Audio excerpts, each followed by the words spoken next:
Assalamu alaikum radio Fitir Kirakunda International bari lamoy lal ngal kondo kontandir nyañi malo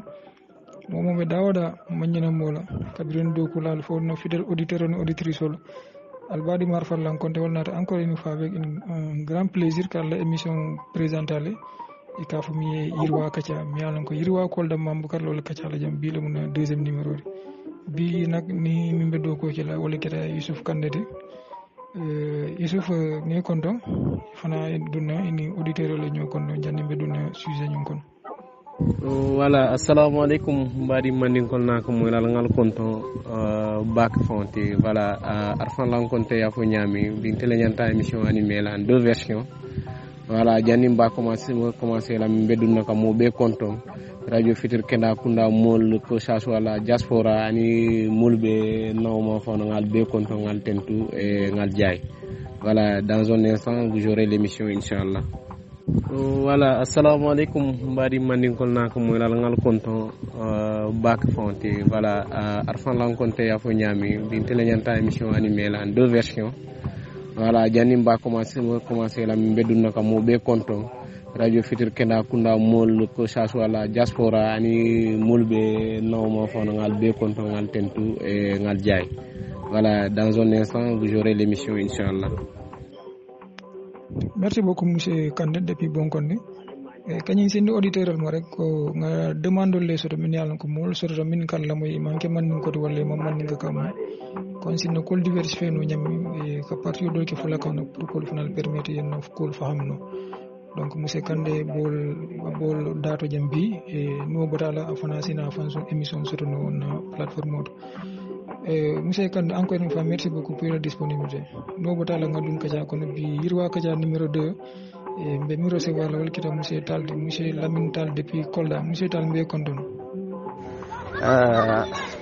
bismillah alhamdulillah wassalatu wassalamu ala rasulillah wa ala alihi wa ashabihi wa sallam tasliman katira amma ba'd la mbe jola ka auditeur be content donc comme ya fanya c'est Lamine Tal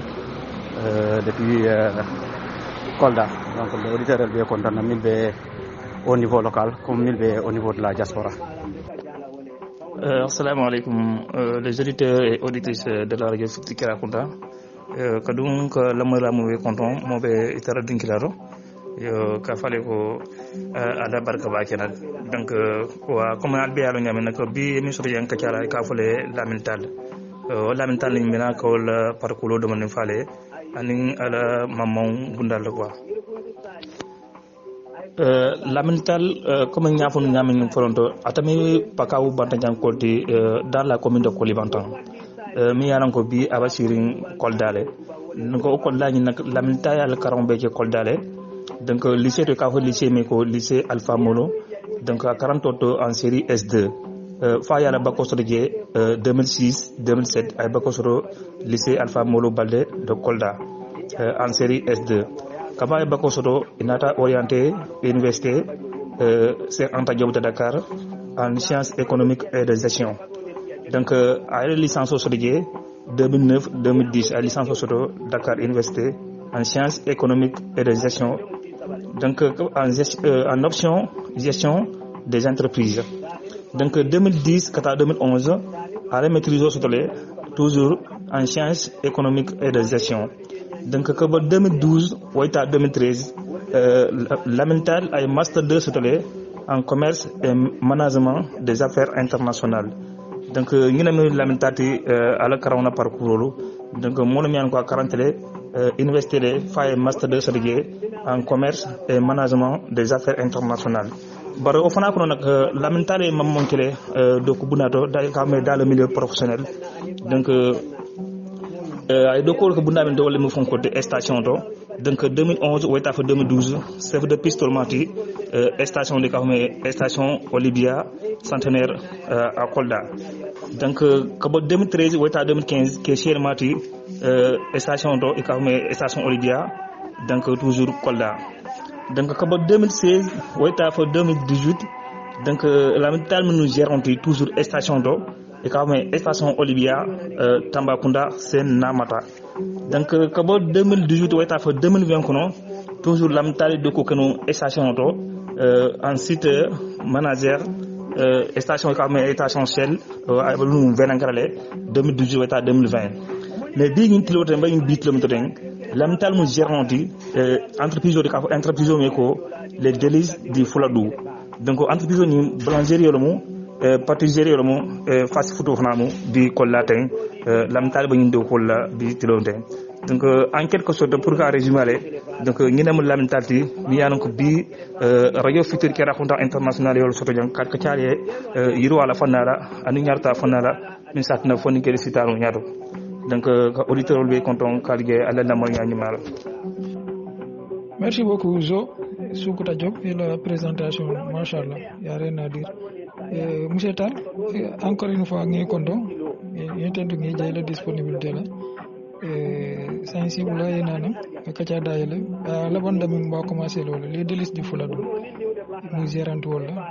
D'abord, il y a des auditeurs qui les délices du Fouladou. Comme exactement, album Minto le Fana. Anim Fana, ni a une formation et master en commerce international, comme on a l'habitude de le dire.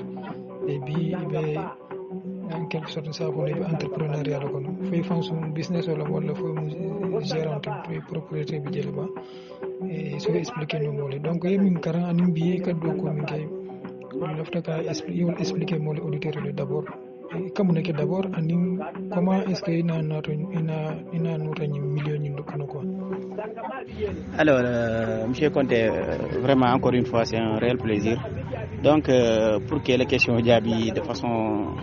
courte et succincte. Donc, les délices du Fouladou, chaîne de boulangerie, fast food et pâtisserie. Donc, comme Bourreau Leke, côté pâtisserie, on fait de la viennoiserie. Voilà, on y croissant, pain choco, croissant jambon, et j'en passe, on y fast food. Donc,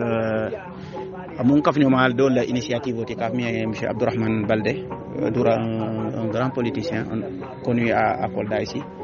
Donc, on a saisir nous avec place au Niel. Donc, c'est lui le propriétaire. En fait, moi, je suis son gérant. Donc, après, comme on a un carburant heureux, carburant vraiment, il est temps de quitter. Donc, il m'a recontacté pour que je vienne lui gérer sa boulangerie. Donc, ainsi, boulangerie le Fanal. C'est vrai que souvent, 40 ou comme vous l'avez dit, un master de en commerce et management des affaires internationales. Donc, mais c'est toujours dans le cadre managérial, donc management, de façon globale. Et là, c'est ce que je fais.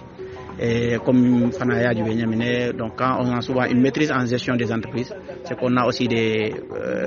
cadres les comptabilités Fanano. Donc, je fais la comptabilité et de la gestion de façon globale.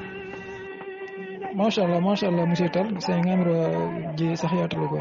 Formation en sciences économiques, ni fin de Djemo. Moi, je comme fin de Djewala, non, c'est différent des autres facultés, quoi. Il m'a tout le fait que ni fin de la formation qu'on a fait, la citane, la gestion qu'on a fait. Machallah. Monsieur Tal, c'est un bi la fekk ka ca auditeur la ñu fo ninké le surtout wala entrepreneuriat ko ani développement local mu ne l'IMBTM donc c'est un membre pour que dun ka ca ñu kono et ça fo no mo parce que développement lu mo ba ka ca développement min kete yirwade la définition de siata e mankili donc c'est entrepreneuriat mu ne d'abord développement local développement local ni entrepreneuriat bon même entrepreneuriat ngame bo fana fo la auditeur le en même temps mu ne l'IMBTM est ce que ñu fulul bitanu la ñoko mal wala ndu wolle kata ñoti wala mu ne mi témo différence wala mu ne mi témo lion de quoi entrepreneuriat ni développement local oui là bien évidemment bon question me poser question no mi alors ka question fanu tale ja birol min fanal bije ja birol siat c'est y a beaucoup de théories autour de ça mais bon dans sous forme de cours magistral, mais on va essayer de donner une définition terre à terre, mis à l'encontre tel fait. Parce qu'encore une fois, mon cas défini Niamine, cas défini selon l'acception, était à concevoir Niamine. Biti lo comme ya fa Niamine yirwal. Donc, kulo mi ya l'encontre nyato ta kulo. Mimba tinna momo la balu nyaabe sono yala. Bari ta nya fanani na nyaabe sono yala. Ibalu fe yala ko tela balu de be dépendre le nyala. Ko ku si o sono yandi no dron. Asatino mola moya e kempa. Mo si wili ayala hajol jara. Mo si wili fana balu nyaa sono ya. Ni o be kafunyoma. Wolon kelelti mi yana wala ka développement di. Maintenant développement ni ko local dron, wolon ko mi ko saate le yirwa. Misal fe bi Sénégal la yirwa abe folo la mol kilin na la yirwa la yo additionné korla la yirwa yo additionné quartier la yirwa yo additionné atodum sate la yirwa ya additionné département donc pas comment dire pas Sénégal bébé. Donc le développement est un processus mi alon ko aka folo dumale. Donc c'est la somme des développements qui donne le développement global. Donc ni ko développement local o doron wolo bisti lo misal fe ntel be sate min do tele ale ba fala swat kera kunda wala ko bandenya wala ila ko kolibantan min be yirwa na atla kolibantan sate kan min satin na kolibantan diu momo kolibantan komino diu momo asi balunya la mi yalon ko asi sono ya atana na nya si sono ya anin dunia fana bantaro relation ko be si sono ya élément ko facilité mo le doron won mo sa mutano ko be développement ro kon comme processus solti dans les processus de développement. Maintenant entrepreneuriat ni mo yalon ko ikabili ibe barato mi yalon ko bi akatina le ka revenu yo sotono killing fulanjaw ila propre initiative olon wa ila ini molle dentala anim fana mi yalon ko bitilo soit ite fon akatina le emploi so ite fon wala akatina le emploi di doron ibe entrepreneurial kon parce que tu es en train d'entreprendre. Donc entrepreneuriat de façon très très simple, de façon très très basique, c'est ça. En fait, tant que tu crées de la valeur, tu donnes de l'emploi et tu es en train de créer de la valeur, tu es un entrepreneur. Tu es un entrepreneur. Tant que l'initiative elle est personnelle, tu es entrepreneur. Maintenant, entrepreneuriat ce sera reconnu par l'État, ce qu'on appelle le secteur formel, ou bien ce sera des secteurs qui sont hors du contrôle de l'État qu'on va bien évidemment appeler secteur informel. Donc ñimfulo lonte nga développement mi soté mi très très terre à terre, peut-être d'autres aussi peuvent avoir des définitions plus pointues, mais wolon développement to yala kuli hal yo sa ñimfulolu foyeta ñolale parce que wala ka ñosone andi biti lo mansama wo sembo soton tella jamma fa min satina si do ko dino mobile baro fo manke mansala lo siwti anyanta lola minna ka do ko di. Malheureusement nak Sénégal jam wole ko je jamen wala mole amira mansal nyanta do ko di la momoy diplôme so mansal nyanta do ko di len alors que mansala do ko nyanta kala minti ko côté la wolon ka kuwol sono yandi nyala mi yalon ko asatina binte lamin ni wilta ko be entreprise o yella man sey kuwol sono yandi mi bat no entreprise o nsalo no lo nya la mimbe sono yari ngana mun nga activité développer mi yalon ko man sa protéger nole fo mi satin nante si mo jamata no le ngado ko di. Mais malheureusement la jamma fa la ni ajube mansalo le premier recruteur et après l'état bon je sais pas statistique on me mais mais c'était la compagnie sucrière sénégalaise. Donc ñim fulol le kata ñola nim man say do ko di mon la bintel be ka wilin kata ka do ko keno wodo ko min bala aka revenu di non aka nka fen soto je na balu nya be sono ya lo min ben haajol jarano la min isaje balu nya si sono ya nim balu nya sono ya ta doron mo itela balu nya la sono ya nin teta nin dota ni nga combiner wala ka yirwanati. Donc ñi mu fem fulalde mi yalon ko normalement i ñanta tala ñolale parce que ñi ndol kay ndo soutenir entrepreneuriat wala ka développement local soutenir. Donc développement local réussite normalement au-delà des actions que l'État va mener ou bien que la collectivité locale va mener, mais entrepreneur fanal il a place au ñanta war la jël adu ñanta place sur la jël mi yalon ko il va apporter le pour dans la richesse de la commune. Donc je sais pas si j'ai répondu de façon un peu ramassée à votre question. Merci. Machallah ya répondre le kay e ñin karo ñin jabi kunne e namre auditeur jamale fa xam mol fewo ñamale ko yo comme iboto ka fo ñami développement local o ni wol kafun kafuñum wala ka banko avancé mo moy be soit la sati wala la banko comme ni exemple ta communal entrepreneur fana fo ñami ngamira wala mo be fa xam ñu feew fana ñamal donc wala mamonti mamom yalon ko bo sumbe mario fonen comme ya défini ñami fana secteur informel ol bijele min yalon ko état mo reconnaître wala faut former comme état wala reconnaître ñami donc ni tata jibe te mo ñim fona parcours la nga ñi découvrir je ko kabirum to mo min nafon ibe karam kan ibani mamon jama sambo la ñoti ite la mamon jama Casamance kono jeelam wala min kita na zone ote bi ndol ka kele min na wirwa ko donc ça yita fait ndol o ma fona na secteur kono pour ne pas dire Casamance mo be kono secteur jimal la yalon ko mi yalon ko mol si entrepreneuriat yele no wol kono si réussir no ñami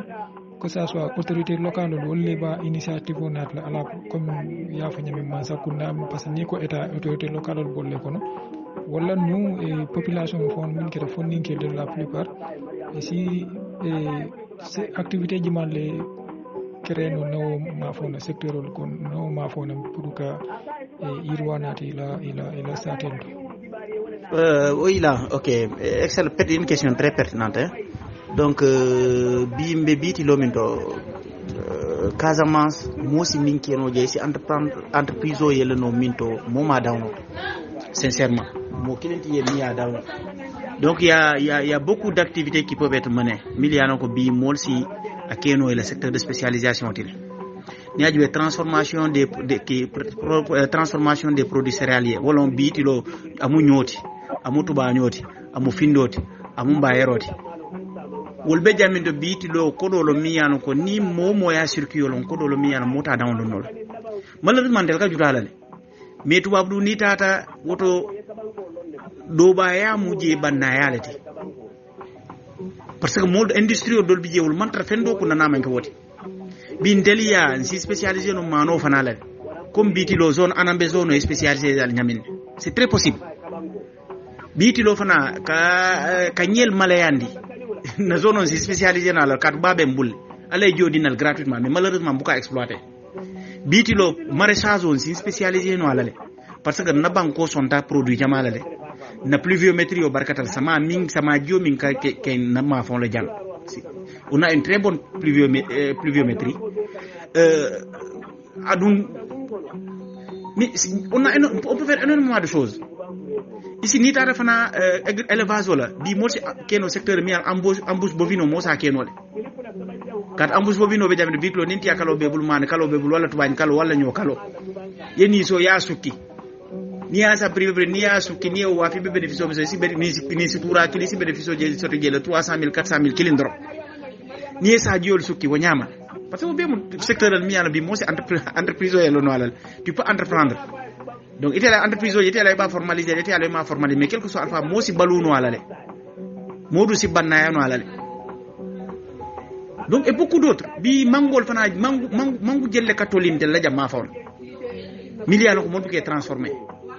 Kaju jelle ka fay, nyin kaju sombo jelle ka fay. Milliard ko biti lo isa transformé yake en jus. Il s'est transformé yake en jus. Donc pour te dire, il y a 1000 choses qu'on peut faire. Ça est nak autorité locale atelier à l'autorité locale atelier à l'autorité principale était là do ko ñane c'est impulser ces actions là c'est de faciliter wala mbiti lo misal fe ni lamin nata wala n'importe qui projet be bul mi alon ko il a implanté au niveau de la commune de Kolibantang masalan autorité et facilitation qui est pour pouvoir t'implanter mais aussi yedema itel administrativement moyon be parce que en fait on fana ka kele au niveau local aussi mairie o sa jube non tel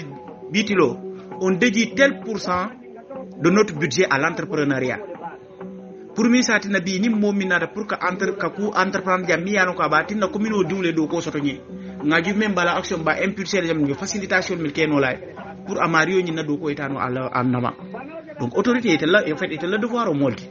comme nga fay no ñamini wala nga ko wol sonan ñala mi yalo ni momo lafnata ilafta ku kala mi yalo ka be kala sate yirwati ya ko sonan ndima ye bundali yele yem ici mako no accompagnement fanalale avec les services techniques aujourd'hui miliano ici mako no suivi olale donc ngamira autorité locale tel le devoir molti donc de façon ramassée ça que j'ai en tête. Bon, maintenant s'il y a besoin d'approfondir par exemple un type de projet, il n'y a pas de souci, on peut essayer d'approfondir. Merci monsieur Tal, l'essentiel a été dit. Ngamira wo kay yem fo ko ital fer nimi fana start sola be secteur ñu ko na be zone ñu ko no solo ta kay projet wala entrepreneuriat ke peut-être na contacter ngamira sa conseil no le appuyer quoi. Donc ça priorité mun ne mu mol bul kolya koldi wala obstacle mo si min éviter no wala min ko mol balika wolki parce que do sa foko xamo ben la idée ben bari mam moyen soto wala mam financement soto wala financement mi ya dina do yatale wala fen jama kam funding ke dol balikeke wala dol sax a commencer ka ibuka réussir ni activité dolma comme ni par exemple ta élevage wala ni ak signa ki dum fula ya arrêté wala ni même maraîchage aussi dol je colon si ni do ko sanji ki dum fula ya arrêté mun ne mu obstacle ri refi mo ñenta ka min éviter pour ici réussir nos activités ñu ko ko ñu kita entrepreneuriat. Effectivement là il y a beaucoup d'obstacles obstacles on nak amanke ka fo aben tel ya damale mais c'est des obstacles qui vont avec l'entrepreneuriat. Donc problème moyen financier kodo ou quel que soit ibe stado minto la entrepreneuriat tu vas toujours avoir des problèmes de liquidité, ça c'est la chose la plus normale. Mais bon, on te dit toujours denano buka wuluno bibi ayta mono bibi akuye koy bibi koku projet ni be du nata dron e kalo ne ba folo non nyamina avec les moyens du bord après projection ke au fur et à mesure ka soto ka nyamine ka fo nyam hani balen seno nit ñi nan nata misal fe demi hectare le moyen be mbul wata ndel projet nak peut être ka 10 hectares senelo auto donc spécialiste ba fa lañu commencer law demi hectare la ni moyen financier mi soto be préparer no sa jaari pour hectare o sene jaari ni hectare o sene be min soto leje ni ala ko to sonaki jaari ko si hectare fu la sene no ka fo ñam. Donc c'est très très important. Wakati nale ni échec o sota ko tu fais des échecs niveau to mi yalon ko ici reprendre non mais imagine ni par exemple 10 millions financiers ou 10 millions nat échec ko je pour éviter ka ko lian souvent wala na entrepreneuriat on te demande de commencer à petit à petit au fur et à mesure ikata ikakul ka fo ñam. Ben obstacle mi warta obstacle beti c'est d'abord wala obstacle psychologique oti wala ko ni bedu na ko ni ya muta nyim fewla ntebe nganyi neken na option ti mbenyi nekela na do ko oti lafta nga firan nyinne kono lafta na dimbal balul la nyinne kono lafta kasate ma ko nyinne la kasate diwulta ke do ko no nyindo. Donc état psychologique ko katinale obstacle bu ke loni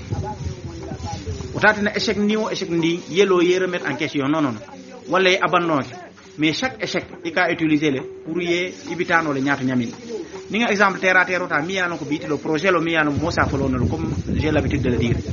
ko bi misal fe si c'est local nani Casamance si c'est est-ce que dobiye mol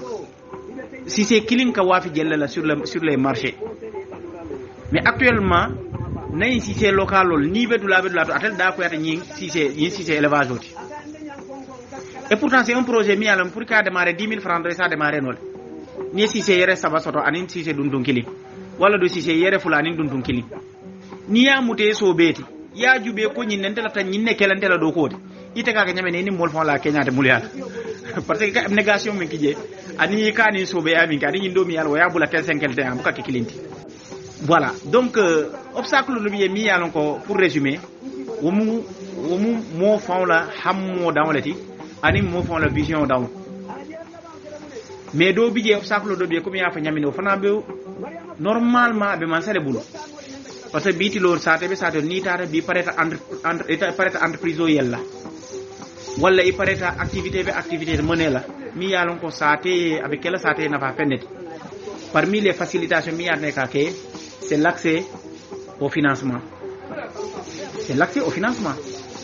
biti lo nim financement be keri mi yanon ko jeune entrepreneur li ko bi al projet monté na les projets monté spécialistes les étudiants un financement de même à hauteur de 50%. Mais vous allez voir combien de gens vont entreprendre. Donc voilà na souvent kodo ni tata dol feje miliano qui sont spécialisés en études de projet qu'avec c'est un obstacle il tata dol feje qu'avec c'est pas un obstacle parce qu'il faut commencer avec les moyens du bord donc de façon ramassée voilà ngani jabir dan taw le soto pour une question s'il y a besoin aussi d'approfondir aussi comme j'ai l'habitude de dire bon on peut y aller. Non, merci beaucoup monsieur Tall la ko mol kay ka sax yaade nga fa xamu ñoo fele quoi en quelque sorte nimmi la ka la moy ani bota ka ni exemple ben be di kon ite fede mo bi ni man dutu activité la mo si yirwano ila banko fonkon e bedami na secteur o fonkon na zone o kono si activité dol keno jele nga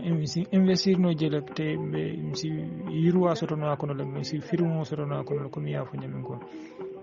effectivement la bol nyama abodi nyama te sa ni ajube tendance o be keri man fu mul ka korsi le peut-être la jamma fon a phénomène o man sembo soto baki jang mais ni tata Dakar ma fa ni ajube monde rural o to fentiol ka bonan Dakar sa te kono e kana Dakar e santole ka ika kenol say ka bali njurmol le san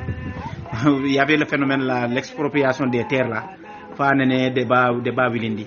mais ça fentiol le fon ka kenyol sa banko san ka senoke wa ila ye bi yake verget mi an ko ka yirol fije ni yirol fije et en même temps élevage o kije wa élevage o fana ka ni agriculture o samanyota ani production d'arbres fruitiers donc au phénomène be keri jelma donc ça montre tout simplement que monde rural o be damit bi c'est l'avenir santoto mo kana mo nene santoto Sénégal la avenir o be ta na tatu wolto te nga sido man ndoro nyaato do mandi bebi na jalal o ka ko sa exode rural o mol ka kenu men ni mi ke phénomène contraire wol be sot la mol bu kara bonna moyen tiol bu kara bonna santo e tubabu kundale i kana santo wali pour que exploitation ke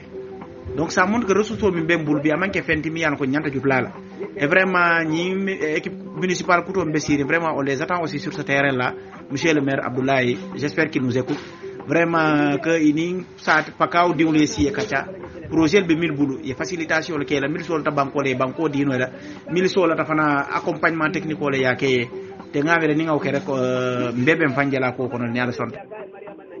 Ok monsieur Tall ngama sen kacaɓe diyare mbar taw min tuta ja mon jafo mais sen ite ɓe muna yamar dino la fonninkel la min yanon ko ɓe lamoyla walla momo yanon ko aɓe entrepreneuriat kono walla nu a lefta ka dunje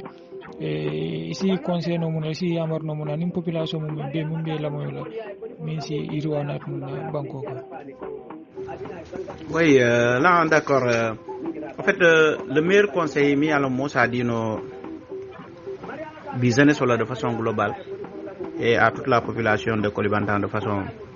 particulière. Voilà, il faut oser. Il faut moller hanile,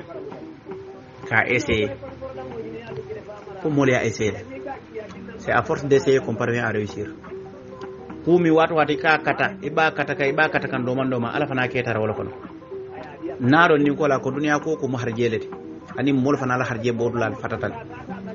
bari wo harje foye wilile yekule ke min satinna ala sa ko so ne andima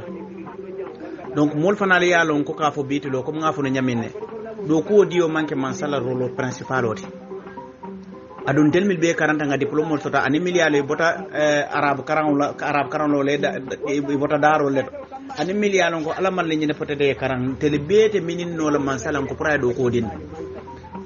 woto do ko do biye fom fon le ngaw créer ni seno min ka ken kana jutala parce que bi alhamdulillah la monde rural balori wala même s'il y a des améliorations à faire mais fana kantaro ngana jutala ngana jutu ni maraîchage la malheureusement ndel ka juti maraîchage wala nañol le kake wati kuntundinna ye fonyo bado wati kuntundil kono jama bije na e mil wati ni afo e min soto ilawo kankandi udoro e min muru alhamdulillah anin kel do la sama seno ko do kala la kanyanal mais pourquoi pas zone do les spécialisé en maraîchage in tol do ko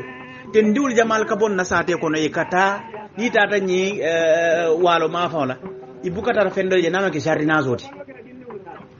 adun telle do na banko barkata wolti fir fe on laf do la fanal ndelle dum fanal jiko so neata wolti ndelle fanal ya do ko so neata kapta mbitele yati to bunat na bi nkay yatu je nkatanka ke do ya don o sataran tel force balu no halal donc momo e conscient ko ka foko nyin saate mota développer dem folle ba développer ndila diaspora fana parce que ngalo mo jamal bijel milliard initiative wol be bulle mais fo zone sol fana yeson do ko wala ke wuran ka do ko ke ngalon ko mbeten kan sitino la cravate wala katare sirim bio climatiseur mo kono min lafta entreprendre ka do kuwol créer atelier ala mario be furol yella atelier ala mario be yalla sanna pour bula formi be kantala pour ka opération tabaski yoga atelier ala mario be sisel sanna pour ka sisel élevage yoga atelier ala mario be boutique oli yella pour wafiro atelier ala mario be service e-money lekela pour Orange Money Ria Wari ñil be mo entreprise wala ni yalon biitilo ni ayel o minimum be mo kili wala mo fula tano lo do ko la jeel ni saate mo be o ke ko ga nte man sabat la ko jamala donc ngamira c'est le meilleur conseil qu'on puisse donner il faut oser il faut toujours oser il faut oser comme ya fa ñame machallah monsieur Tall encore une fois ke tendu ke jay la disponibilité là et malgré que bi nga jay be occuper mbake mais hano be tout comme e kawmin dina da katimbande ke tendu ke jay han kabi sibula yena nan comme nga fa ñame tawmi ditana bantale be émission ni donna janna bari sibula yena nan ila kuma kan la bay ba soronna min comme mot de la fin be message min lancer auditeur le min be la moy ok Moro donc vraiment be débat soronna nga yelo no nyamin ka ala tentu ka saliti la sallallahu alaihi wasallam ka vraiment auditeur el be tentu kal fanal tentu al be do ko minna radio futur Kerakunda vraiment mo do ko te mi yalon ko Koulibantang commune be dul be se wori ala do ko la tant dans la qualité que dans la quantité. Donc comme ya fa ñamine wolbe siari ñawña babitu dim motar fay lahi do di dron sa mbitu mo la julol be kawda vraiment kan ka hakko boyo dani mo bema dia mo man dia kumo do bi wol silakun ni min lakun taw mo alala ne molti ana lan sutro ni min fana mal lakun ro mol salon mun na wala sutiyalete anan na hadama diya naso kamo be konton kamo be jayi ala barka yo ifana barka bake nga fo nyemi dro ke tendu ke jay la disponibilité la badi wono kalbe remercier ñolo momo ben la moy la en direct plateforme to jam wala min mina kan suivre na résultat mañina mola e albadi mar farlan konté wol benum kala émission présentée les kaf me yirwa ka ca na invité bi wala munu e Lamine Talti Serif Makoulon Touré depuis Dakar wala beñi montage wala Ousmane wala beñi réalisation kana radio élément équipol do kulal be kon ton ka fale ko sama inshallah rabbi lamental kilo mbolo sotla émission kilo to mais en pular manam fula kawna émission ñimbe kilo wala sama ala barka merci beaucoup abenyami ka fole nyama kibaro abenyami ka sata wala nyama kibaro ni lafta mindo ye boyla ngatanu kolondala ni lafta kuro ye kui ngatanu badala ni lafta tuaja bora ngatolia pakao una radio futur Kerakunda international arfalan konte jatolemo anijuma Lamine tuti tarame réalisateur Cherif Makoulon Touré Ousmane Wolu Lamine Fossar Jassi Kapiro Kamara Cherif Solito la radio la barmalo Manina auditoro lula Abenyami